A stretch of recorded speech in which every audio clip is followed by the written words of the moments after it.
यद्यपि आत्मा एक सभी भूतों के अंदर पूर्ण छिपा हुआ है। आपने उपास्य भेद देखा, उपासनाओं का भेद के कारण से उपास्य में भेद कर दिया है। उपास्य में भेद क्यों हुई? क्योंकि उपाधियों का भेद से उपास्य में तत्तर गुण रूप उपाधियों का भेद से उपास्य होता परमात्मा एक बड़ी बड़ी उसने आपने भेद को स्वीकार किया। और उपास्य का भेद के कारण से उपासना में भेद मान, गुणों का भेद से उपास्य में भेद, उपास्य का भेद से उपासना में भेद हुआ, उपासना का भेद के कारण से उसके फल में भी आपने भेद को माना। लेकिन ऐसा मानने मात्र से स्मृतियों के आधार पर कि जो है आप ये ना समझे कि वास्तविक कोई भेद है। इसलिए कह रहे यद्यपि एक आत्मा सर्वभूतेषु और जंगल सरल पदार्थों में एक ही आत्मा छिपा हुआ है।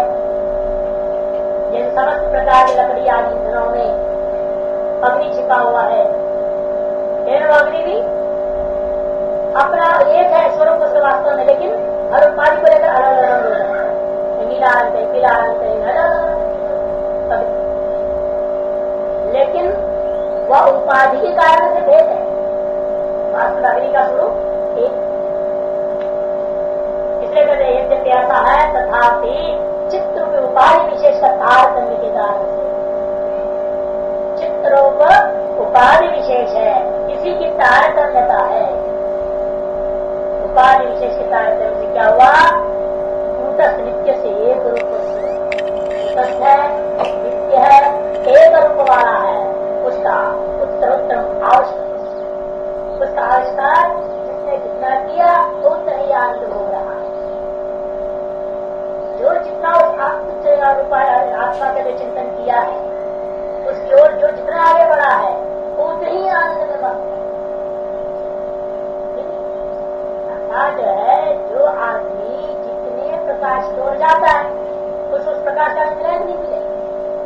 लंबी मान लो जैसे ही आप देखते हैं सुरंग होते हैं, सुरंग में क्या आप बीच रहो मान लो घोर अंधकार के समय लंबी सुरंग हो घोर अंधकार में जैसे चाहे दाएं तरफ जाए बाएं तरफ जाओ, जैसे जैसे चाहोगे क्या होगा? आप बाहर प्रकाश में जाओ। जितना आप आगे बढ़ो उतना ही आपके अंदर विद्यमान जो पूर्ण भय आदि है वो क्या होगा? उतना ही आपके अंदर प्रसन्नता, निर्भयता और सुख आनंद अनुभव। उसी प्रकार से जो जड़भूत जीव है अज्ञान के अंधकार में डूबा हुआ संसार में सुरंग में फंसा पड़ा है, वो जितना आत्मा को चिंतन करता है उतनी वो सुख शांति आनंद अभिवृद्धि। आप जितना चिंतन किए हैं आज तक विभिन्न जन्मों से पूर्व में, उसके ऊपर निर्भर है आप चित्त की प्रसन्नता, चित्त के आनंद। कुछ भी नहीं है हाथ में, खाने पीने का भी पता नहीं है, फिर भी अलमस्त रहता है। कैसे रह रहा है? तो भौतिक सुख से इष्ट नहीं है, वो अपने आत्म सुख। इसलिए कहते हैं इस कूटस्थ नित्य आत्मा का चिंतन जिसने जितना किया उत्तरोत्तर जिसने जितना इसके बाद में आगे बढ़कर आविष्कार कर लिया है उस आविष्कार की तारतम्यता के कारण है उसके ऐश्वर्य शक्ति का। इसी बात को आनंद मीमांसा में बताया। समझ शास्त्रों को पढ़ा लिखा है, युवा है, निरोग है, सारी पृथ्वी का धंधा और उसका है, अधिराजा है, वही युवा वास्तविक मानुषानंद को पाए। इन्होंने को भाई भौतिक सारी चीजों की अपेक्षा सबसे पहले क्या करते हुए सब धन दौलत रहता हो तो ठीक होती है। कभी इनकम टैक्स छापा मारेगा, कभी कोई छापा मारेगा और परेशान रहेगा। तो सरकार के नजर पड़ जाता है और कुछ है तो नेता लोग पहुंच जाएंगे हमारे चुनाव में लाओ भाई करो। जितना कमाया नहीं उससे ज्यादा उनको देना पड़ेगा, परेशान नहीं। ज्ञानी पुरुष होता है सकल धन दौलत प्राप्त करने के बाद कोई आते वक्त ज्ञान कृत तारतम्यता के आधार पर या आपके अंदर आनंद अज्ञान करता ये विषय ज्ञान दिया, उसमें भी क्या था? आत्मना पूर्ण नित्य से एक रूप से उत्तरोत्तर आवश्यक। उत्तरोत्तर आविष्कार करने का मतलब क्या? आप कितना अभिव्यक्त कर चुके, अपने अंदर में कितने तत्वों के प्रति आपकी अहंता ममता त्याग कर चुके, कितने तत्वों में आपकी असंगता दृढ़ हो चुका है। जैसे आप दोनों घर द्वार की संग त्याग, माता पिता का आसक्ति त्याग, भाई बहनों की आसक्ति त्याग, सब संग को त्याग किया और यहाँ आने के बाद कुछ में आनंद हो गया, होगा वही इसी में कमी हो गई या अन्य चीजों में आनंद हो गया। कुछ चीजों का जन्म से जब प्राप्त था उनमें आसक्ति को तो त्याग किया आपने, फिर यहाँ के दूसरों में आसक्ति यही कर दिया और यहाँ पे आने के बाद जिन जिन में आसक्ति हो रखी है उसमें जितना जितना त्याग कर सकोगे उतने उतने ही आप आगे उत्तरोत्तर अपने स्वरूप की ओर बढ़ते हो। और कैसा होगा वो भी ज्ञान आपका वो जितना आगे बढ़ेगा, जितना इसमें दृढ़ होगे उतने ही ज्यादा आपके आनंद की अनुभूति जाएगी, उतने ही ज्यादा सुख होता है। और जिस दिन वह स्वरूप में वास्तव प्रतिष्ठित हो जाता है, स्वरूपानुभूति वास्तव में हो जाए उस दिन पूर्ण आनंद। किसी को ऐसे आरण्य के दूसरे शब्दों में कहा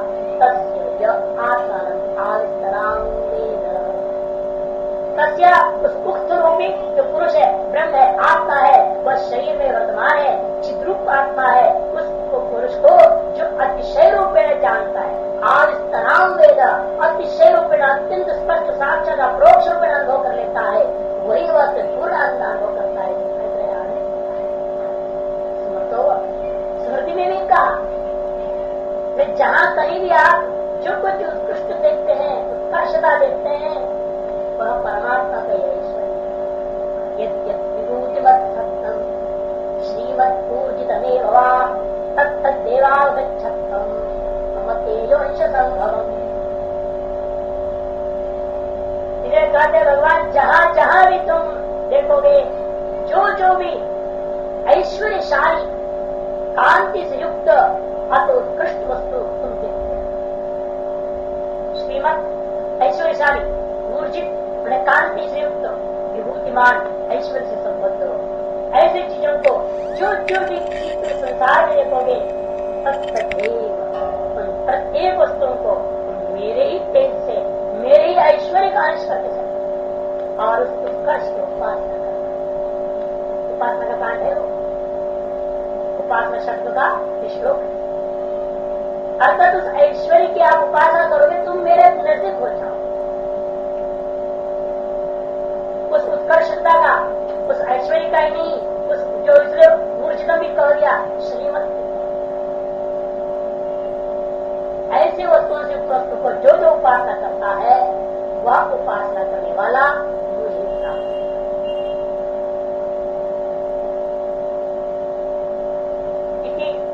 यत्र यत्र विभूत्याद्यतिशय स ईश्वर की उपासना। इस प्रकार जहाँ जहाँ विभूत्यादि का अतिशय आप अनुभव करते हो वह स्थल में ईश्वरीय है। ईश्वर का अंश के द्वारा अंशी को दर्शन करता हुआ वह उपास्य रूपेण विधान एवं यहाँ इसी प्रकार यहाँ पर आदित्य मंडल हिरण्य सर्व पापों देगा इसलिए यहाँ पर सूत्र में भी हम निर्णय देने वाले हैं। आकाश आदित्य मंडल में जो हिरण्यमय पुरुष है सर्व पापों देगा, सर्व पाप आदि का से परे हो जाने के कारण उस हेतु के आधार पर निर्णय लेते हैं, वहाँ आदित्य मंडल के हिरण्य पुरुष में शुद्ध पर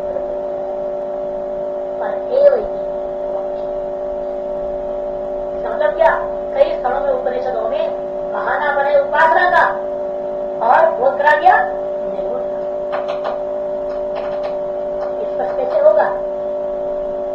बिना ब्रह्म सूत्र के चिंतन का यहाँ प्रश्न उठाया था ना पूर्व पक्षी ने, बिना 11 सूत्रों में जो हमने पढ़ा दिया उसके वास्तविक वेदांत रहस्य समझ में आ चुका है और कुछ आगे पढ़ाने की जरूरत नहीं है।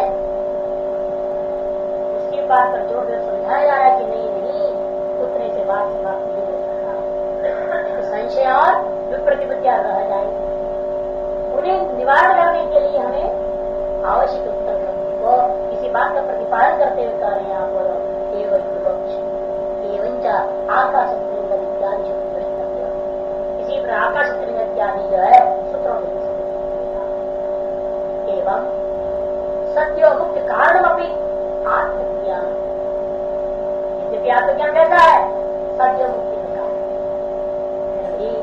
उपाधि विशेष द्वारे उपदिश्यमान अविलुक्षित उपाय संबंध विशेषम बराबर क्षेत्र संदीयमान वाक्य गति पर्यालोचनया निर्णय इसलिए आगे यद्यपि आत्मज्ञान सत्य मुक्ति का कारण है, इसमें कोई संशय नहीं, लेकिन उपाधि विशेष के द्वारा उपदिश्यमान होने पर भी वह सगुण साकार जो उपासनाओं के बारे में हम लोगों ने वर्णन किया है, उपदेश दिया है, कोई संशय नहीं। फिर भी उन उपदेशों के द्वारा भी अविवक्षित उपाय संबंध विशेष, जिसमें किसी भी उपाधि संबंध विशेष का रक्षा ही परापर विशेष मैं ऐसे वाक्यों को सुनने के बाद देखने में श्रवण पर सत्य काम सत्य संकल्प के शब्द आ गए हैं, ऊपर कहते नहीं शुद्ध ब्रह्म का वाक्य, शुद्ध ब्रह्म के लिंग भी है वहां पर और श्रवण ब्रह्म के भी लिंग है वहां पर। तो क्या करें ऐसे समय में? उन वाक्यों का निर्णय कैसे करें? श्रवण परक लोगे कि निर्गुण परक लोगे, निर्णय नहीं कर पाओ। ये पर विषयत्व है या अपर विषयत्व है या निश्चय आप नहीं कर पाओगे। संशय जब होता है वाक्य तक पर्यालोचना, वाक्यार्थ का, वाक्य की अवगति, वाक्यार्थ के ज्ञान का सम्यक प्रकार से पर्यालोचना चिंतन करके पौधा परिपक्व समाराधि अनेक हेतुओं से चिंतन करके निर्णय करना चाहिए। इसलिए हमें उत्तर करना आवश्यक। जैसे था दृष्टांत के वर्तमान अधिकरण जो उठाए हुए हैं, यही वह आनंद यथा यही होता आनंद। ये आनंद शब्द को लेकर बड़ा दिमाग, कोई कहता है इसे जीवात्मा को लेना चाहिए, कोई कहता है आनंद शब्द वास्तव का क्या है?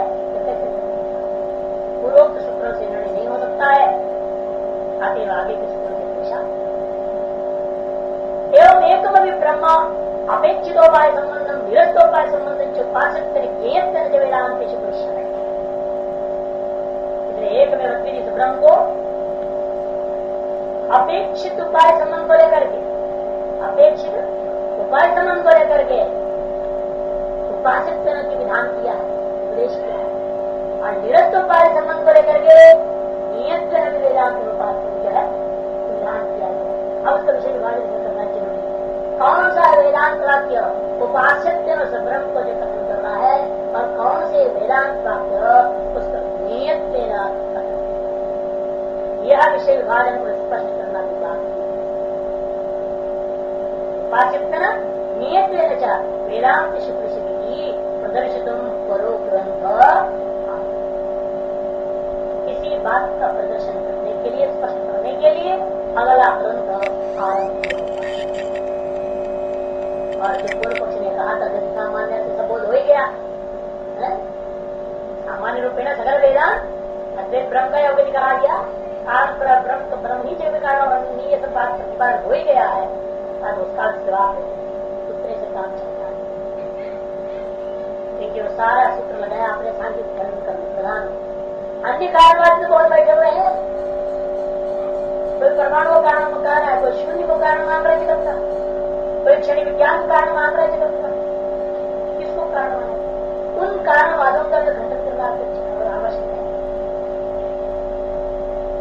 गति सामने अचेतन कारण निराकरण उत्तम तदपि वाक्यांतराणि ब्रह्म विषयाणि व्याख्यानेन ब्रह्म विपरीत कारण विषय प्रपंच।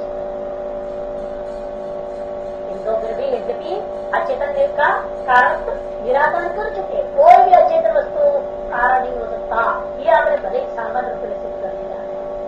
लेकिन भी तद वाक्यांतराणि ब्रह्म विषय ब्रह्म विषय अन्य वाक्यों का व्याख्यान करने के माध्यम से व्याख्यान ब्रह्म विषयानी वाक्यांतरा ब्रह्म विषय का अन्य वाक्यों का व्याख्यान करते हुए ब्रह्म विपरीत कारण विषय ब्रह्म को कारण से मानने वालों से जो भिन्न वस्तुओं को कारण मानने वाले लोग हैं उनका प्रतिषेध के निषेध के द्वारा विस्तार से कथन किया जाता है। अतएव उत्तर आत्मा अत्यंत आवश्यक सबसे पहले आरंभ होता है आनंदमयो अभ्यास। आनंदमय और अभ्यास दो पद वाला सीखता है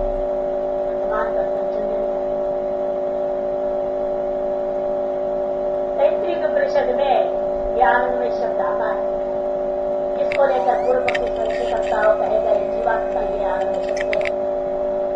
अन्य जितने भी मयमय आए हुए अन्नमय प्राण इत्यादि उस जीव को लिया जा रहा है। आखिर आनंदमय शब्द कभी धारा में पतित होने के नाते इसको भी जीव ही लेना चाहिए। ये तो नहीं हो सकता है कि गंगों से विशेष जो धारा है इसका यही गंगा है इससे आगे चल जाओ यमुना हो जाएगी, ऐसा नहीं हो सकता। एक धारा में पतित जो भी है आसमुद्र पर्यंत उसे एक ही समझा हो सकता है, अलग अलग नहीं हो सकता। तथा तद्वत यहाँ पर भी अन्नमय प्राणमय मनोमय विज्ञानमय आनंद एक धारा के समान ही है। गंगोत्री श्रृंखला समुद्र तक जा रहा है समझो, अति बीच में कहीं भी आप उसको विषयांतरित नहीं कर सकते। पूर्वोक्त चार जीव है आनंद संसारी है जीव ही है ऐसा उसके जवाब में अभ्यास हेतु दिया अभ्यास। लेकिन आनंद शब्द का अभ्यास बारंबार अनेकों परिषदों में अनेकों वाक्यों में आनंद वाचक ब्रह्म भी लिया गया है। स्वयं इस उपनिषद में भी तैत्तिरीय में भी अनेकों जब बार आनंद शब्द आया और सब जगह ब्रह्म के लिए ही आया। आनंद इसी तैत्तिरीय और अन्य उपनिषदों में भी आनंद शब्द ब्रह्म के लिए प्रयोग हो चुका है। इधर आनंद में का ब्रह्म वही होना चाहिए, आनंद शब्द का ब्रह्म ही बोध होगा और जीव भी इसे करने के तैत्तिरीय के अन्नमय प्राणमय मनोमय विज्ञान तैत्तिरीय को उपनिषद में अन्नमय का विचार हुआ, प्राणमय मनोमय और अर्थ विज्ञान को लेने के पश्चात अनुक्रम्य इस क्रम से विचार करने के पश्चात आमनाय आत्मा तस्मात् विज्ञानमयान अन्यो तंत्र आत्मा आनंदमय। वह यहाँ जो पूर्व विज्ञान में पुरुष आत्मा है उससे भिन्न उससे भी सूक्ष्म उसके भी भीतर एक आनंदमय नाम का पुरुष होता है। वहाँ संशय होता है तो संशय कि यह आनंदमय शब्द परम एवं प्रतीक्षे सत्यम ज्ञान अन्नमयागत ब्रह्म अर्थांतर।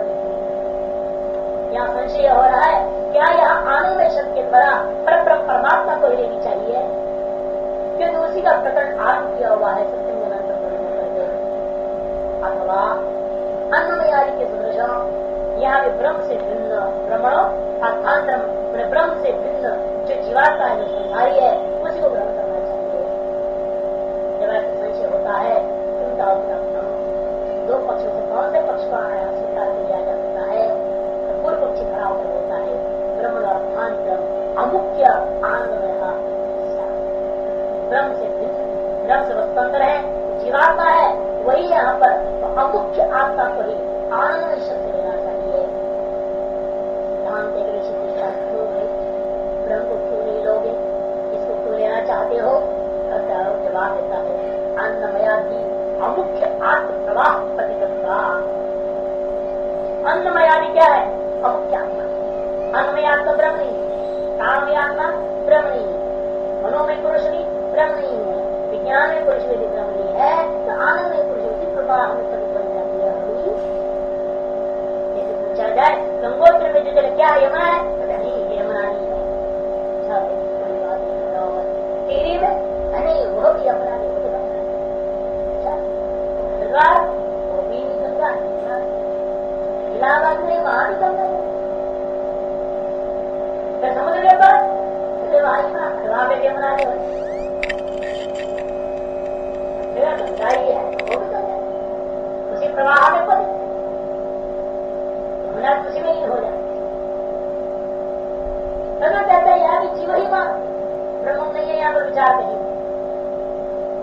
उसी प्रवाह में पद होने के कारण होगा ना अन्न में आज जो अमुख्य आत्मा का प्रवाह चल पड़ा है, उस प्रवाह के अंत टपका हुए होने के नाते इसको भी हम जीवात्मा ही मानेंगे। तथापि सर्वांतर पूर्व पक्ष के खिलाफ में वेदांत के ऋषि ने बोलने लगा। एक ऋषि कहता है नहीं भाई न शुभ्रम वेदांत क्यों सर्वांतर का सर्वांतर है ना, सभी अंत में आया क्योंकि उसके बाद में अंत्योत्तर आनंद के बाद क्या है कि तस्माद आनंदमया पुरुषार्थ आनंदमया अंत्योत्तर कोई और पुरुष कहा क्या ये अंत में आया है कि सर्वांतर है, तो सर्वांतर होगा तो शुद्ध होना चाहिए। भाई फिर भी सोचो थोड़ा सर्वांतर तो क्या है, आनंद शब्द से मुख्य अर्थ को देना चाहिए। क्या समझ लो ये सर्वांतर से क्या काम नहीं करेगा, अवयव अवयव योगाच्छ शारीरक श्रवणाच्छ दो हेतु दे रहा है। आप एक हेतु लग दो हेतु दे कहते एक तो बात प्रिय अवयव का योग है, जब अवयवों से विशिष्ट अवयवी होगा वो शुद्ध नहीं हो सकता, निराकार नहीं हो सकता, अरे मुख्य अर्थ में नहीं दिया जा सकता। दूसरा शारीरक का श्रवण तस्व शारीरात्मा यह पूर्वस्य है ना, वो जगह जब बार बार शारीर है तो आनंद नहीं दिलाऊ करूंगा। शारीरक वचन के आधार पर जीवन ही रहना चाहिए। मुख्य आत्मा आनंद में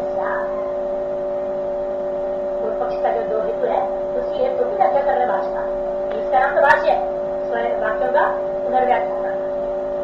मुख्य आत्मा आनंद यदि आनंदमय शब्द से मुख्य आत्मा ही नष्ट होता न प्रिया फिर तो प्रिय मोद प्रमोद इत्यादि का संबंध नहीं हो सकता है। न प्रिया प्रिय छांदोग्य ने कह दिया अरे उस ब्रह्म में प्रिय और अप्रिय का संबंध ही नहीं है, और यहाँ भी प्रिया शिरा प्रिय तो सती है, मोद जाना है, प्रमोद पाना है, क्या इसका मतलब है कि शुद्ध आत्मा क्या प्रियादि का संबंध बोल रहा है। प्रियादि न प्रियादि यदि है चेतना, यदि मुख्य आत्मा लेते तो प्रियादि का संबंध नहीं होना चाहिए, हो रहा है यह तो यहाँ स्पर्श के बारे में जहाँ चर्चा है स्पर्श का सत्य इत्यादि एक हेतु की व्याख्या, दूसरे हेतु की व्याख्या शारीर शारीर यह पूर्ण कस्य मैंने पूर्वस्य विज्ञानमयस्य एष एव शारीरात्मा, एष में आनंदमय शारीरात्मा, ऐसे पूर्व संबंध आपने जोड़ा। वो जो पूर्व में जो विज्ञानमय था उस विज्ञानमय पुरुष का यह जो है सर्वांतर भूता एष आनंदमय शारीर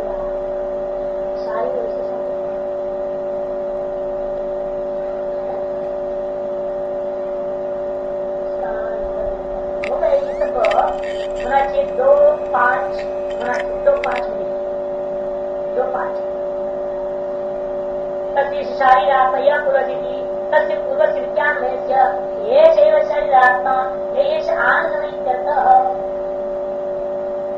तस्य एष शरीरात्मा ने उसी वजह कर दिया एष आनंदमयः व तस्य पूर्वस्य आत्मा तस्य एष एव शरीरात्मा यह पूर्व से सर्वे कर दिया। तस्य पूर्व से तस्य पूर्व से मैंने विज्ञानमय पुरुषस्य यह एष जो ऐसा कौन ये जो प्रकृति है ये क्या है आत्मा, किधर आत्मा शारीरात्मा, अतः मुख्य आत्मा शरीर से प्रिया प्रिय संस्पर्श शक्य, और ये शरीर है जो वह प्रिय और अप्रिय का संस्पर्श भगवान कोई नहीं कर सकता। वेदा सिद्धांत बहुत बोला पूर्व पक्ष ब्रह्म है तो अपने आप संबंध नहीं है ये नहीं कर सकते, अर्थात अवश्य ही रहता संसारी आनंदमयात्मा। इसे संसारी जीवात्मा भी यहाँ आनंद शब्द वाच्य है, ऐसा पूर्व पक्ष का निर्णय किए जाने पर इधर जवाब देता हूँ आनंदमयो आनंदमयो ब्रह्म एवं कथम अज्ञान। यहाँ जो आनंदमय शब्द है यह ब्रह्म का ही वाचक है अभ्यास, पर एवं आत्मा आनंदमय यहाँ आनंदमय शब्द वाच्य पर ब्रह्म परमात्मा की हो रखा है।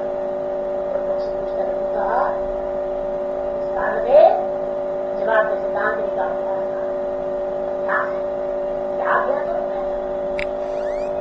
क्या वही आत्मनि आनंद शब्द परमात्मा में ही आत्मा जो है आनंद शब्द का बहुत बार बहुत बार अनेकों बार जो है अभ्यास करके कथन किया आनंदमय का एक प्रस्तुति करके आरम्भ करके प्रकरण करके माटे के नया आनंद के बाद तो पास सो वही सब पहलिया है तस्वीर सत्य उपा सत्य कथन करने का रस क्या है अयम लब्धा आनंदी भवती ओहे वाण्यात कहा प्राण्यात यदेश आकाश आनंद ये श्री आनंद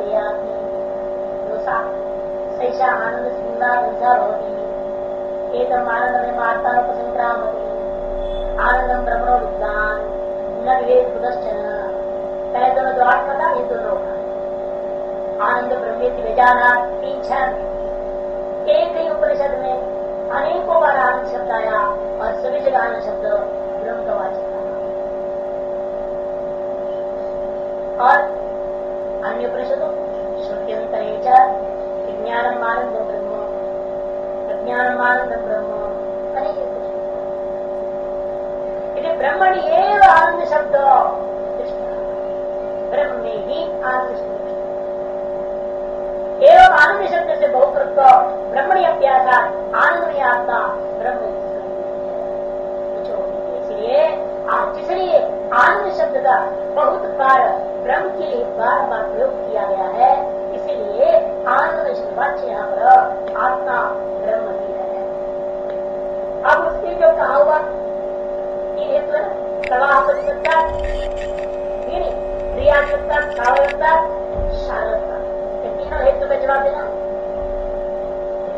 यत्तुक्तम अन्नमयादि अमुख्य आत्म प्रवाह आनंदमय मुख्यत्व नामोष यह कोई दोष। उसी प्रकार है संगम स्थल में गंगा है कि समुद्र है, जब गंगा ने प्रवेश कर देगी समुद्र तो अंतिम छोर पर क्या है? समुद्र ऐसा कैसा होगा? वो आ जाता है ना, समा जाता है, ले जाता है, एक हो जाता है। इसीलिए यहाँ पर आनंद ब्रह्म, क्योंकि सर्वांतर क्षेत्र को खंडन नहीं कर सकते, जो अंतिम छोर है वो हाँ बीच में जहां जाने को सब गंगा ठीक है, प्रवाह परिवर्तन हेतु बन सकता है। बीच में गंगोत्री से लेकर गोमुख से लेकर के जो है उस अंतिम छोर तक जहां भी बीच में लेकर 3000 किलोमीटर लंबाई में कहीं भी आप बात करो गंगा है।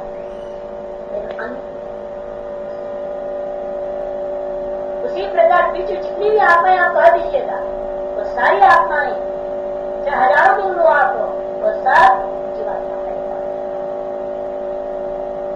अंत में जो होगा तो सकल का अधिष्ठान पाने के नाते वो क्या होगा? गंगा समुद्र बदल यहाँ पर भी जीव से भी इसलिए कहते हैं सर्वांतरता आनंदमय सर्वांतरता। इसलिए अनुमान बन गया आनंदमय मुख्य आत्मा वस्तु बन गई। सर्वांतरता एवं तन्य में था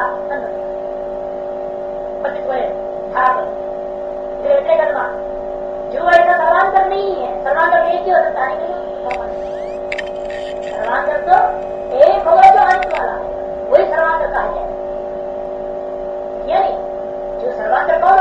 सभी के अंत में जो भीतर में सूक्ष्म रूपेण विद्यमान अधिष्ठान रूपा है, और एक हो सकता है कि अनेक हो सकता है, तो एक ही होगा, अनेक तो हो ही। यदि वो अनेक है तो उसमें हम तारतम्य कर देंगे, उसके भीतर करके हम दूसरे को देंगे। मान लीजिए अनेक है, अनेक में क्या किया जाएगा, एक के अंदर एक दूसरे का तारतम्य करना, इसे लोगों की तारतम्यता है ना।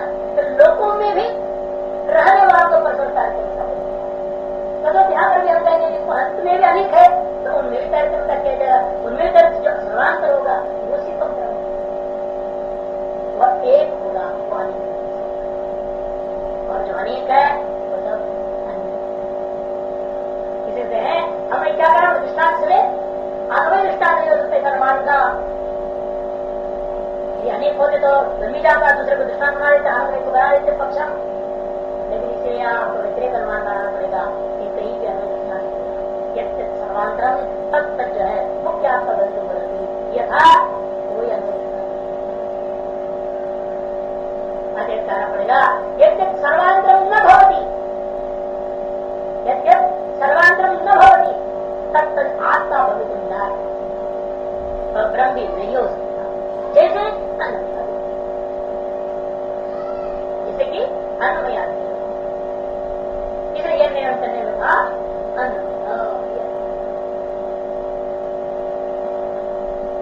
मुख्यम वही आत्मा उपदिक्षो शास्त्र लोक बुद्धि अनुसरत अन्नमयम शरीरम अनात्मानम अत्यंत मूढ़ायाम मात्र प्रसिद्ध बोलूं कि प्रत्येक में आत्मशक्ति आया, इसीलिए कि जो जहां है उसको वैसे ही समझाना पड़ता। जड़ बुद्धि वाले मूढ़ों को शरीर क्या है, आत्मा, इसलिए उसको प्लान की प्लान धन बट करके बढ़िया तगड़ा बना करके इतना मदद से भी है तो कहीं खा गया हमको पता ही नहीं, शरीर से भी बढ़कर कुछ और चीज। अब उसको कैसे समझाएं, उसको कह रहा बच्चों को समझ लो बिल्कुल सही है, ये शरीर ही आत्मा है, वहीं से शुरू करना पड़ेगा, फिर उसे समझाना पड़ेगा। जैसे तुमने जो रोटी खाया वो आत्मा ही था,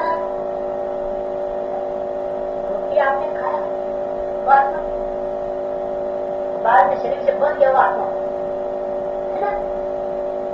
ये इदम था, वो पहले मम हो गया और मम ही अंत में अहम हो जाता है। जैसा अंत में उसी प्रकार से जो ही अहम है वही मम होगा और अंत में इदम। बात तो क्या बन रहा है, भोजन बन रहा है, मेरा भोजन आपकी थाली में लगी, मेरा दूसरा छोरी से छीने वहां से कोई उठाया रसोई से आप माल है पड़ा है, थाली में पड़ने के बाद कोई उठाया हिम्मत है, लड़ाई शुरू हो जाएगा। क्योंकि जब तक वो बर्तन में था तब तो इधर था, जब थाली में पड़ गया मेरी थाली में थाली में मेरा पन है, उससे बड़ा रोटी मेरा रोटी खाते ठंडे बने तो अहम, तब अहम, और जिसको अहम कहते हो इसकी शादी हो जाती है, वो कहेगी तभी मेरा है, जो अहम है क्या हो गया, वो कहेगी कि मेरा पति है, बाप कहेगा मेरा बेटा है, कोई कहेगा मेरा भाई है, तो जो तुम अहम समझ रहे हो यही चीज क्या है, दूसरे का मम। हर जिस दिन मर जाए मुर्दा है, एक भाई है ये मुर्दा है, एकदम लौट के वहीं चला, तब उसके दिमाग में ऐसा होता है, तब तो फिर आत्मा। हाँ सोचो, जब तुम सोए रहते तो कौन प्राणमय आत्मा है, अन्नमय से बढ़ाकर श्रेष्ठ ज्येष्ठ, जिसके कारण से तुम्हारा भी महत्व था जब तक मरा नहीं तक, तब जैसे प्राण था, प्राण चला गया तो इस अन्नमय आत्मा से अंतर सूक्ष्म श्रेष्ठ उत्कृष्ट आत्मा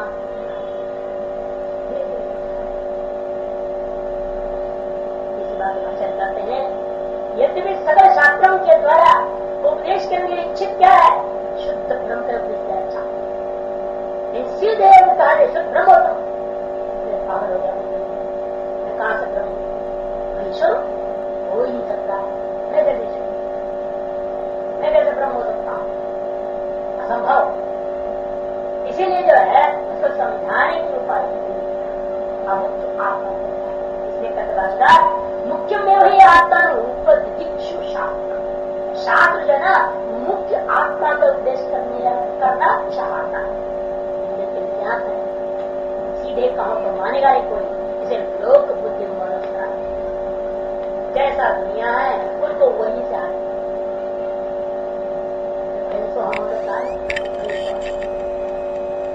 अगर उसके दिमाग भैंस में है तो भाई वहीं से शुरू करो, और कोई रास्ता नहीं। जो उसके दिमाग जिसमें आत्म बुद्धि कर बैठा है, जिसमें प्रियत्व बुद्धि कर बैठा है, वहीं से शुरू करो।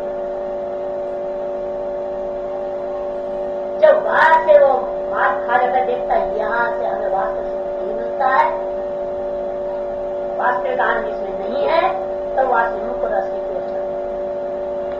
तुलसीदास जी का प्रियत्व पंचपति कैसे कैसे पहुंचे वहां, जब एक फटकार पड़ा हो गई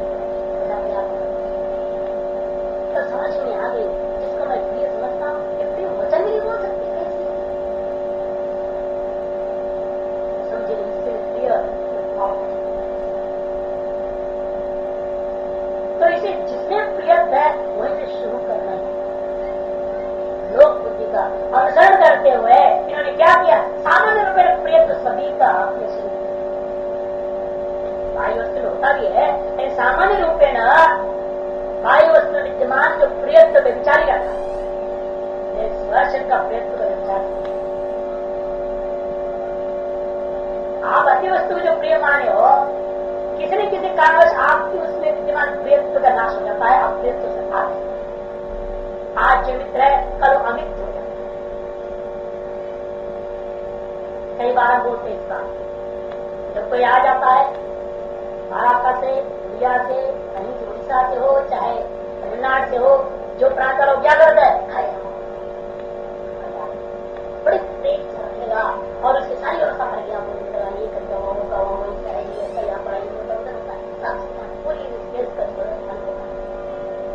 अपना कितना रहता है कि बस हमारा और कुछ दिन बाद खटपट होता है, इसमें लगा रहता है कैसे इसको रिश्ते सब बात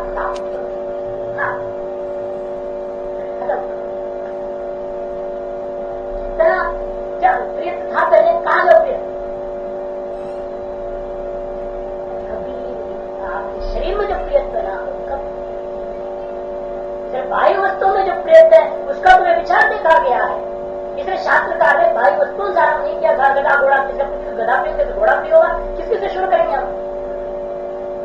इसलिए शास्त्र ने सोचा सभी के सामान्य रूप में अव्यभिचारिक प्रियत्व जिस वस्तु में वही से शुरू किया था।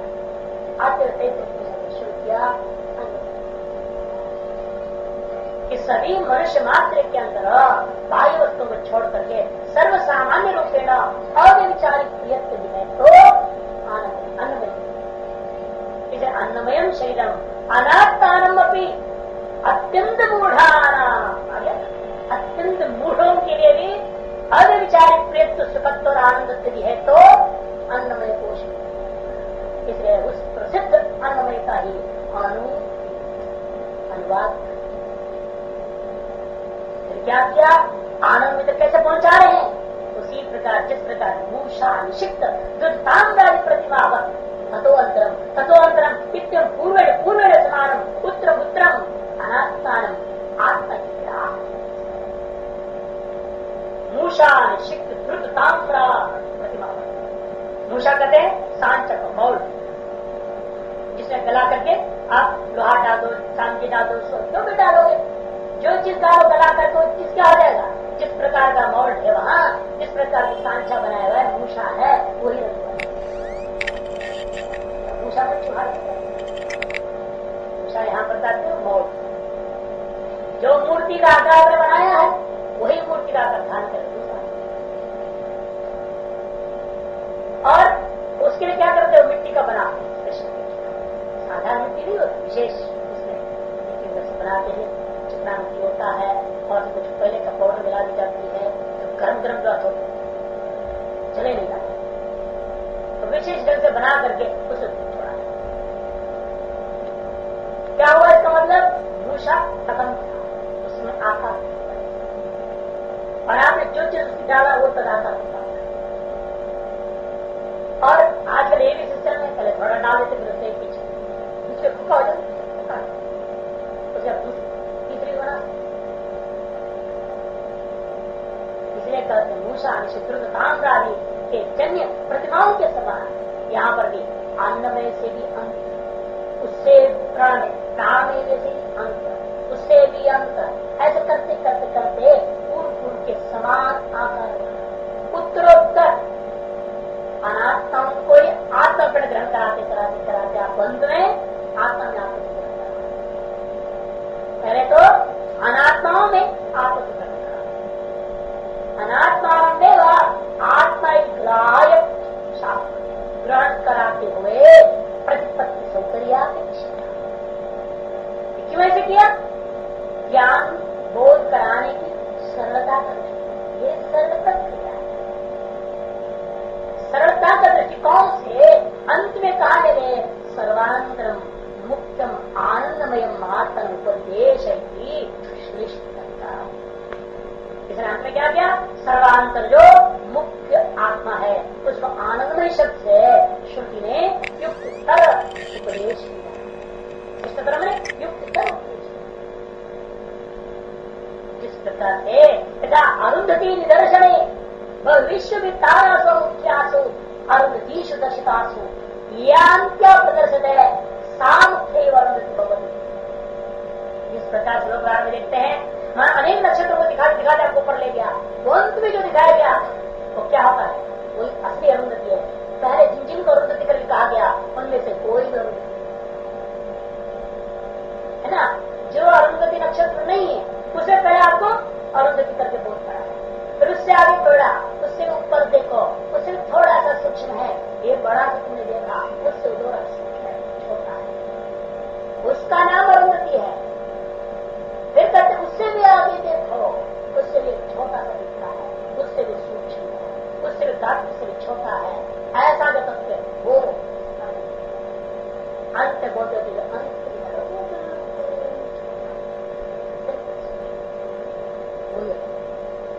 उससे और आगे नहीं बताया मतलब क्या असली मतलब कौन है जब अंत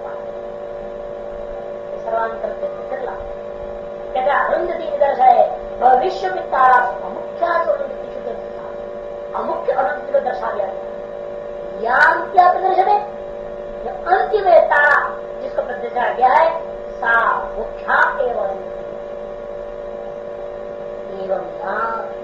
आनंद में सर्वांतरता यहाँ पर ये जो आनंदमय है वह सर्वांतरण के नाते इसमें मुख्य आत्मा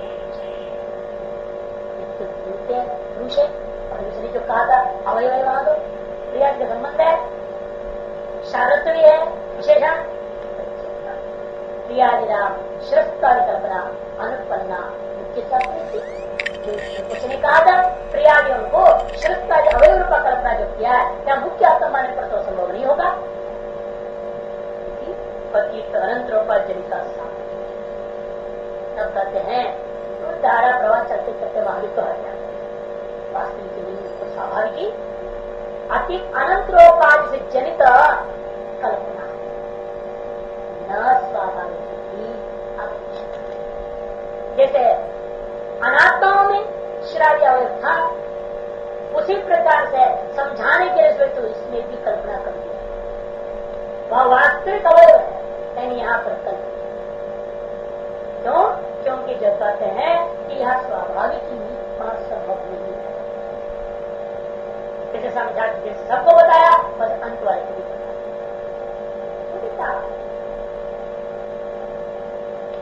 तारा को समझाते हुए कभी वो भी तारा है लेकिन तारा होते हुए वो अलग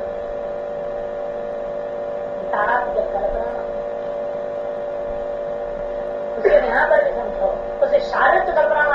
जो प्रियत्व अवयवत्व जो कल्पना मात्र ही है, वास्तव में आनंद शारीरिकमपि आनंदस्य अन्नमयादि शरीर परंपरा प्रदर्श्यमानता। शारीरत्व में यहाँ कल्पित ही है अन्नमय को अन्नमयादि शरीर की परंपरा से प्रदर्शन करना था। अब इसको शरीर आकार में प्रदर्शित किया गया न साक्षात शरीर साक्षात शारीरत्व नहीं है, यहाँ संसारी का जैसे होता है। आनंदमय